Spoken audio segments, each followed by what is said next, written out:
إن الله يأمركم أن تؤدوا الأمانات إلى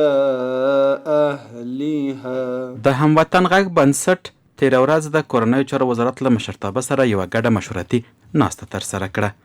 غونډې ته د یاد بنسټ مشر ښاغلي سید نصیر حسیني په خپلو خبرو کې د کورنیو چارو وزارت او ملي پولیسو له مدبرانه مدیریت څخه مننه وکړه. ویل چې اوس الحمدلله د ټول هیواد په کچه ډاډمن امنیت خوندي دی او هر وګړی پرته له ستونزې څخه هرې سیمې ته سفر کولی شي او د الله یو لوی نعمت دی چې افغان ولس ته ور په برخه شوی دی. رهبری وزارت داخله بسیار در طول 2 سال موفق عمل کرده، به خصوص در تامین امنیت شهروندان افغانستان بسیار موفق بوده و از این جهات قدردان هستیم و خرسند هستیم که بعد از آمدن امارت اسلامی افغانستان ما توانستیم که با فعالیت‌های خود با حمایت امارت اسلامی ادامه بدیم و در این 2 سال برای مردم افغانستان به خصوص فرزندان افغانستان صنف‌های آموزشی برگزار کنیم، همچنین فعالیت‌های فرهنگی داشته باشیم. وروسته د کورنیو چارو وزارت د دفتر لوی رئیس الحاج پاسوال مولوي زین الله عابر راغلو ځوانانو ته په خپلو خبرو کې دوی ته د ډاډ ترڅنګ له دوی وغوښتل چې د وطن په آبادۍ کې لاسونه سره ورکړي او نور دا ځورېدلی ولس له کړاوونو خلاص کړي. موږ دا کوشش دی چې موږ ځوانان په خپل وطن کې کار وکړي. د وطن په جوړولو کې د وطن په پرمختګ کې موږ ټول شریک مسؤلیت لرو. د خلکو سره چې موږ ګورو د ځوانانو سره ګورو د خبرې اورو د دغه ماشومانو دا احساسات چې کوم دی وینو موږ ته چې کوم دی انرژي کوي موږ خوشحالي کو په دې باندې الحمدلله الله تعالی مې عزت وکړه خوشحال شو چې تاسو خبرې مې واورېدې تاسو خبرې به ان شاء الله موږ که خپل څه کولای شو خپل کوو که خپل منه شو کولای هغه به کوم دی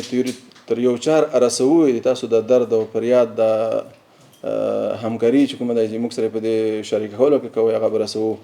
غونډې ته د کورنیو چارو وزارت د پالیسۍ او ستراتیژۍ معینیت مرستیال مولوي شمس الدین منصور هم وینا وکړه او کورنیو چارو وزارت ته یې د داسې وطن دوسته ځوانانو راتګ د مننې ترڅنګ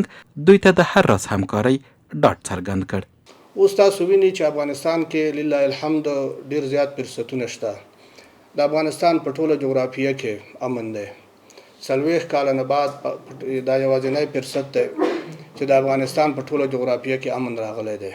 د افغانستان د یو سر نه تل بل سره پورې تګ راتګ چې دی هغه اسانه دی. وطنوال او هیوادوال کولی شي چې مطلب په هیواد کې د ورځې او د شپې سفرونه وکړي. دا تاسو چې په کوم ځای کې اوس حضور لرئ همدغه وزارت چې دی مطلب په د افغانستان په ټوله جغرافیه کې د امنیت رهبري او د امنیت سوق او اداره چې دا د دوی په غاړه ده. نو ستاسو پیشنهادونه یا ستاسو غوښتنې چې دي دلته واورېدل شولې. د کورنیو چارو وزارت د عامه اړیکو لوی رئیس ښاغلي مولوي رحمت الله کاکازاده هم په خپلو خبرو کې کورنیو چارو وزارت ته د داسې متحدو کسانو په راتګ خوښي وښوده او د اسلامي نظام تر سیوري لاندې ژوند یې د هیوادوالو لپاره ستر الهي نعمت یاد کړ. پیواره دشمنان اسلام طوری به ما وانمود میکردند که گویا نظام اسلام یا اسلام در سیستم سازی سیاسی، در سیستم سازی اقتصادی، در سیستم سازی اجتماعی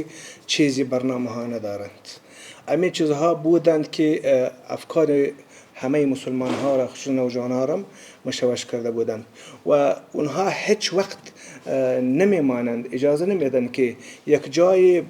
نظام اسلامی من حیث یک نظام سیاسی، من حیث یک مکانیزم اقتصادی، من حیث یک نظامی که یک اجتماع مدرن داشته باشد، یک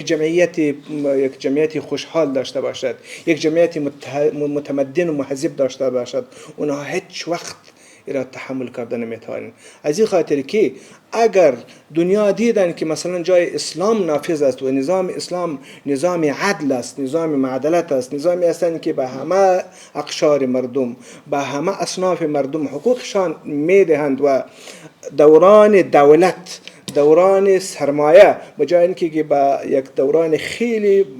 با یک محور خیلی کوچک دوران بکنن، به محور خیلی خیلی وسیع دوران میکنن. اگر مردم بفهمند گرچه اونها شاید مسلمان باشند اما برای سیستم خیش، برای سیستم اقتصادی خیش، برای سیستم اجتماعی و سیاسی خیش اونها اسلام، نظام اسلام را پسند میکنند.